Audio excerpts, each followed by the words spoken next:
Hi friends, I'm Sarah. Welcome back to my channel, Sunset Bow Tarot. It has been a hot minute since I made a video. July was kind of a crazy month, so I'll get into that. But I just wanted to start first by saying it's really nice to be back. I know that I haven't been super active in YouTube over the past month and a half, and I have some pretty good reasons for that, but in the meantime I kind of have to declare YouTube bankruptcy. I'm so far behind on watching everybody's videos. I don't know how I'm gonna go back and watch everything, so if you haven't seen me around commenting, just know that I'll be more active coming up here in the future, but the month of July and the first half of August have just been kind of crazy. So so just to sort of get into what's been going on. So the first thing that happened in the month of July is, as I mentioned in my last video, I did get a new job. So I did leave my old job during the month of July and I started my new job. I'm about 3 weeks now into my new job. I love it. I'm loving it. But you know how that thing happens when you start a new job where you sort of feel completely overwhelmed all the time, and like by the end of every day your brain is completely exhausted and you have absolutely no mental energy to do anything else? That's sort of where I've been. So I'm finally starting to get to the point where I'm adjusting and I'm a little bit more acclimated, but it's been a very exciting, very stimulating, but very awesome first couple of weeks of the job. So I'm loving it. I'm just finally now getting to the point where I feel like I'm getting into a routine and have some mental energy to devote to other things other than just like learning what the heck the people around me are talking about 95% of my day. So you'll also see that I have a new backdrop behind me, and that's because I'm actually downstairs right now in my home office, which is actually my family room. I live alone. My house has a little family room in the basement, which I never use because I have a living room upstairs, and so that's like where my TV is and everything. But so that was great because it gave me the opportunity to set this up as a home office. So I have a desk down here, and I have my webcam set up here, so I can be on video conferences and stuff. And so at this point I'm going to be able to kind of use that setup to make videos. So we got new backdrop, and I'm in a different place in my house, but it's kind of cool. I'm really liking it. I love working from home, and I'm just thoroughly enjoying my new job. I took some time off in between my jobs, and the intention for that time off between the old job and the new job was to spend some time with my family and just have a really good vacation. My sister and my niece and nephew were still in town. I think I've mentioned before that they come to town for a solid month to 5 to 6 weeks in the summer and stay with my parents, who live very close to me. My parents live just down the road from me. And so when they're here, I like to spend a lot of time with them. And I was really excited for that time off in between jobs so that I could, really spend some good, solid quality time with them. What actually ended up happening during that time between jobs was that we ended up having a huge, really terrifying medical scare with my mom. And basically she almost died. She was in the hospital in the ICU. The whole thing was really incredibly scary. She's doing okay now. She's doing fine. She did recover, but the whole thing was just something that we were completely unprepared for. Basically, she got really sick and went to the doctor one day, and they basically said, you need to go to the emergency room, and she had sepsis. She had, massive systemic infection of some bacteria that still has not been identified.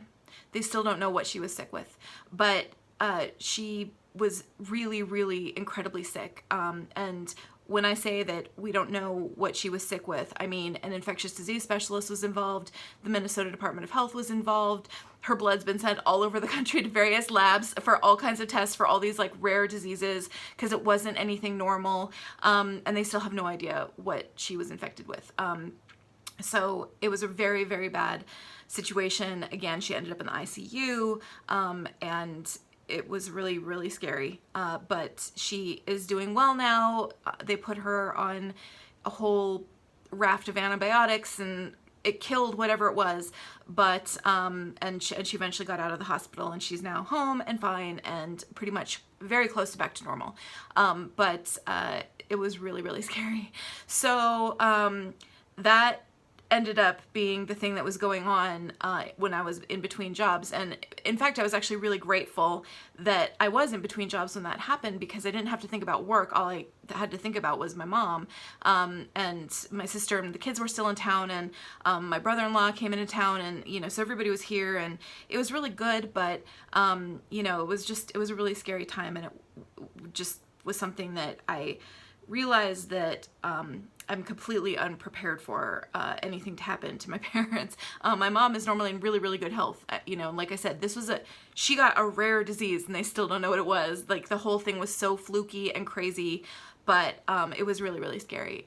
So I'm just super glad that's over. So while that stuff was going on with my mom, I have to admit that I actually stayed away from tarot a little bit. It was one of those times when I was so discombobulated by what was going on that I was afraid to know more about what was happening.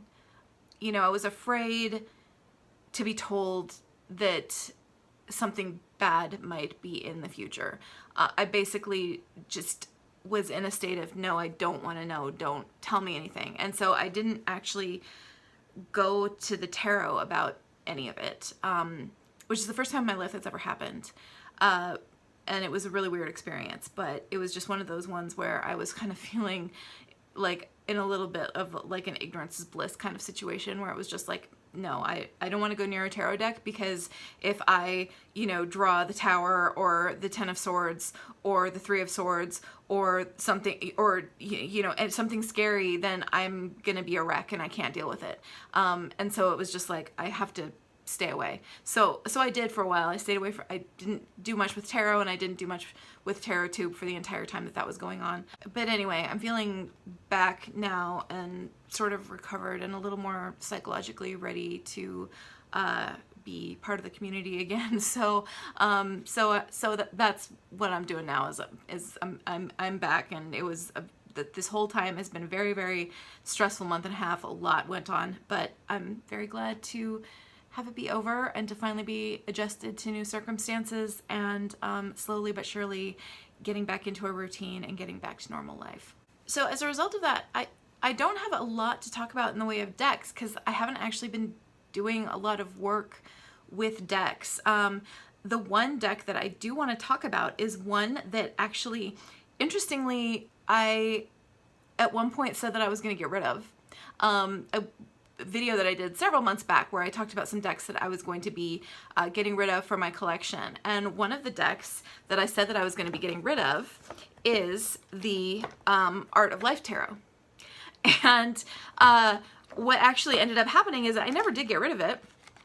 And then I ended up with a home office. And in a home office, like the whole idea with this deck, and here I'll show some cards from it, but the whole idea with this deck is that each card has a work of art on it, and it has a nice quote on the bottom. And they're very big cards. So, and I love, love, love this moon card. This Rousseau painting is one of my favorites. So I, you know, never really use this card use this deck because it isn't the kind of deck you really do readings with. It's the kind of deck where you sort of put it out every day and you draw a different card every day, and it gives you something to sort of like think about and meditate on, but it's not really a deck for reading. But I never felt like I could take it to work with me, which is where I would have really wanted to have it, because my office probably would have been a little weird about me having a tarot deck on my desk. But now I have a home office, so I can have whatever the hell I want on my desk. And so now I'm keeping this deck on my desk, and I just draw a card every day and you know, put it up in the little, the box has a little frame on the cover, and you can set the box up so that there's a card in the little frame, and so it, you know, there's a card can kind of sit up there and be available to you to sort of look at over the course of your day. And so that's how I've been using it, and I've been really loving it, and having this little bit of tarot like on my desk and part of my day, and it's been just awesome. So one of the benefits of a home office, it turns out, I can have more tarot involved in my day-to-day life. This also applies to the crystals that I have on my desk and the essential oil diffuser that I have on my desk, which are also things that would have been looked at askance if I had done them in my office at my old job. So the other deck that I want to talk about a little bit that I did make some use of over the last several weeks is a deck that's relatively new to me that I've been really enjoying, and it's been odd because it was a deck that I never actually thought that I was going to be attracted to or that I was going to get, and that is the Spolia Tarot. So this deck is as collage-y as decks get. And generally, I am not a huge fan of collage decks. Like, decks like the Star Child and the Moon Child have just, like, never appealed to me. The only collage decks that I really like are, for example, the Cat Black collage decks, which are digital collage, which she does really well. So you have a hard time actually telling that anything has actually been collaged together. It actually looks like it was meant to be all one picture. This deck, obviously, is totally collaged. I mean, this is actually paper cutout collage that was done for this deck, but something about this deck just feels really magical. I think part of it is the use of negative space. I think that the collage work that was done is really quite amazing. Like look at that. I mean, the use of negative space is just truly special, I feel. And so it gives things just a very different feel to a lot of other collage decks that I've seen. I really love this one, and it has a very serious, very thoughtful tone to it. And like I said, something about it just feels really magical. And I just have been really, really enjoying this one in a way where I thought that this deck wasn't for me, and then ended up seeing it around, and like, look at this Devil card. I mean, the negative space is just amazing. Like, just that swath of black, it does so much to the artwork. Like, nothing is overdone in this deck. So that's really part of what I like about it. Anyway, it's just a really wonderful deck. So I've been really enjoying this one a lot. And I have to say, I've been keeping it in this Bee in the Snake bag, which is absolutely beautiful and feels perfect for it. I love this bag for it. So in terms of books that I read during the month of July, I spent basically the whole month reading a single trilogy, which is a trilogy of sci-fi books by Leckie. The first book in the series is called Ancillary Justice. They're called Ancillary Justice, Ancillary Sword, and Ancillary Mercy. And it's an absolutely amazing sci-fi trilogy. I'm sure a lot of people will have heard of it because in the sci-fi world it was pretty famous. It won basically every possible award for sci-fi when it first came out. And it's just one of those really brilliant series that makes you think about things that you've never really thought about, and has so much that's interesting to say about various aspects of human existence. The basic premise is that this takes place in a far future society, or there's this empire called the Raj, I think is how you say it, I'm assuming. Radk? I'm not sure. It's R-A-D-C-H.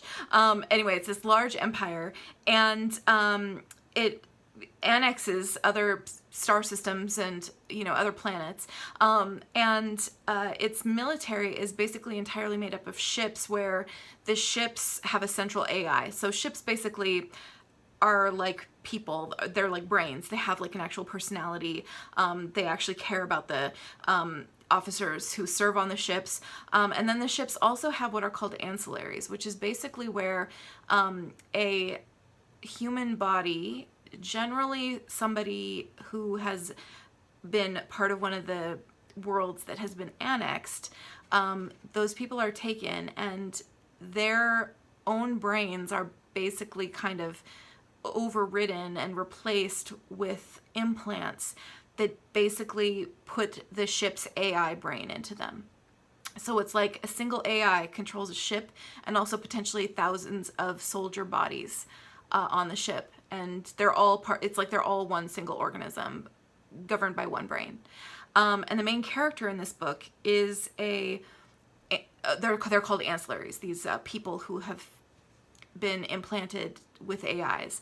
And the main character of this story is an ancillary who is the last remaining ancillary, her ship was destroyed, and is the last remaining vestige of that AI that was that ship. And so even though she's a human body, her brain is basically an AI that was once a ship. So she thinks of herself as the ship. Justice of Torin is the name of the ship. And the first book is basically her story of how she gets revenge for the destruction of her ship. And there's so much more to it than that. Like, this society, the world building is so good in these books. There's interesting things to say about what it means to be human, about artificial intelligence, about personhood, about gender, because in this far future society, they don't distinguish between the genders. So everybody in the book is referred to as she, and you realize over time as you read the book that you stop thinking about what their gender is. Like, it's really interesting how language sort of shapes your view of gender and things like that. Anyway, it's an absolutely fascinating, brilliant, well-written trilogy with amazing world building. I can't recommend it more highly. I spent the entire month just completely absorbed in these books. They were so good. So as far as TV and movies go, I spent the entirety of July not watching a ton of things, but I did manage to watch the 3rd season of Stranger Things. I don't think it was as good as the first 2 seasons, but I still thoroughly enjoyed it. I'm a child of the 80s, and Stranger Things just makes me happy. I enjoy it so much. It's exactly the kind of show that I enjoy in terms of the sort of, you know, fantasy and sci-fi and X-Files like kind of elements to it. I love the kids in the show, and it's just a great show. It's just fun. It's a fun show to watch. It's, you know, not high art or anything, but it's wildly, wildly entertaining. So I always enjoy Stranger Things. In terms of movies, the movie that I saw in July that I enjoyed the most was Spider-Man Into the Spider-Verse, which I'd been meaning to watch for a really long time, but it's absolutely wonderful. I was just kind of blown away by it, by the way that the storytelling worked and the animation worked, and the overall, you know, concept of the story. I don't read a ton of comic books. I love comic book movies, but I'm not super educated by any means about any of the sort of storylines, you know, underpinning any of the movies, but I was able to, you know, kind of wrap my mind around what was going on in that movie, and I enjoyed it so much. It's a wonderful, wonderful film. I highly, highly recommend that one as well. So my favorite thing that I bought myself during the month of July is this. I got a Dirtworks Ceramics tarot mug, and I got a moon mug. These, if those of you who don't know Dirtworks Ceramics, she makes or has made in the past these incredible tarot mugs that have these beautiful, you know, ceramic renditions of tarot cards on them, and they're wildly, wildly popular. And so when she puts up a batch of these mugs, they sell out in like 5 minutes. So I had to actually like put it on my calendar and hang out waiting for the mugs to be posted so I could get the one that I wanted. But I managed to get a moon mug, which is my favorite card, and it's so pretty. It's all blue and green and pink, and I absolutely love it. So I've been having my morning beverage, whether coffee or tea, in this basically every morning, and I just love it. They're not cheap, but I'm so happy that I have one. So the other thing that happened in July that passed basically without any kind of acknowledgement from me until now is it was the 1-year anniversary of this YouTube account. So my channel is now officially over a year old, and it was super exciting to know that I had kind of made it that far and was still making videos and still enjoying myself, even though I was in the middle of a long break. But that was really cool. The other thing that's kind of cool is that I think at the time of this filming, I'm like 6 away from 500 subs, which, yes, it's taken me an entire year to hit 500 subs. I have not ever been very good about like promoting my channel or getting attention for myself. But it's sort of grown slowly and organically over time, I feel, so that's been really cool. Yeah, so when I do hit 500 subs, I am going to do a giveaway. I'm really, really excited about the giveaway that I'm going to do. I think it's going to be really, really cool. So watch this space, because that video will be coming up really soon with the giveaway. I'm only 6 away, I think. And finally, I actually started a website. And this has actually been a while ago that this happened, but it's probably time for me to actually mention it on my channel. I guess I soft launched it, and this is now the official launch, but I launched a website at sunsetbow.com, and a lot of the reason why I did it is because I wanted to have a place to direct people, you know, who I met in real life, as far as where to go to learn more about my tarot practice, but there's some more information about me on there, there's reading options on there, so, you know, if you're interested in getting a reading from me or anything like that, I am, again, at sunsetbow.com, and, you know, it has a variety of just information about my style as a reader and testimonials from people that I've read for, various different reading options, and yeah, so if anybody's interested, check out sunsetbow.com. So finally, I had said before that I wanted to include in my monthly wrap-ups some shout-outs. So I'm just going to do a couple shout-outs. Again, like I said, I kind of had to declare YouTube bankruptcy this past month, but I am going to be catching up, and I had some people already in mind who I did definitely want to mention because I definitely enjoy their channels and have watched them a lot in the past. So I'm not fully caught up on these folks' videos, but they're definitely people who I really like, and I think they have great channels. So the first one I wanted to mention is Rochelle from Amethyst Ascension. I really like her channel. I think she's great. I just really enjoy the way that she speaks about things, and she has a very cool personality, and I like her channel a lot, so definitely go check her out. I also wanted to mention Denise from Minty Green Mama. I think her channel is great. She took kind of a long break too, but she's been making more videos again recently, and I've been greatly enjoying them, so it's a lot of fun to watch her channel. I love her voice and her energy, and she's just a really great channel to watch. I am also going to mention some channels that I think are a little bit bigger than 500 subs, just because I think they're great and I want to mention them, and I don't want to limit myself in terms of who I give shout outs to. So I do want to mention Cosmic Creepers Tube, another wonderful channel with wonderful energy. She has the most lovely voice. She's done some videos recently about animal medicine, which I'm really fascinated to watch. I'm looking forward to watching those. And I think she's just lovely. She's just a lovely person to watch. And so highly recommend that channel. Again, she has quite a few subs, so I'm sure that a lot of folks who are watching this would have already heard of her and already are well aware of her, but she has a really great channel. And then I also want to mention Nina from Shuffle Tarot, who I'm guessing probably has more than 500 subs, but she is also wonderful. Such a cool person, coolest energy, just so much fun to watch. I just enjoy her immensely. I think she's great. So definitely check out that channel as well if you haven't. Again, I'm guessing that she probably has quite a lot of subs already, but if you, there's any slim chance that you watch me and you don't watch her, which I think is a pretty slim chance, but if you do, go check her out. So that's it for my wrap up for the month of July. Again, insanely late. I mean, it's only going to be a couple weeks here, or like week and a half, before I need to be doing my August wrap up. But again, July was a little crazy. I'm glad it's over. I'm glad that life is getting a little bit more back to normal. I'm getting a little bit more into a routine. I'm loving my new job. I'm loving my little office and the way I've got everything set up in life right now, and I'm just hoping that everything can kind of relax and get a little settled, and I can get back to regularly scheduled programming. So anyway, thanks so much everybody for watching. Have a great one. Bye-bye.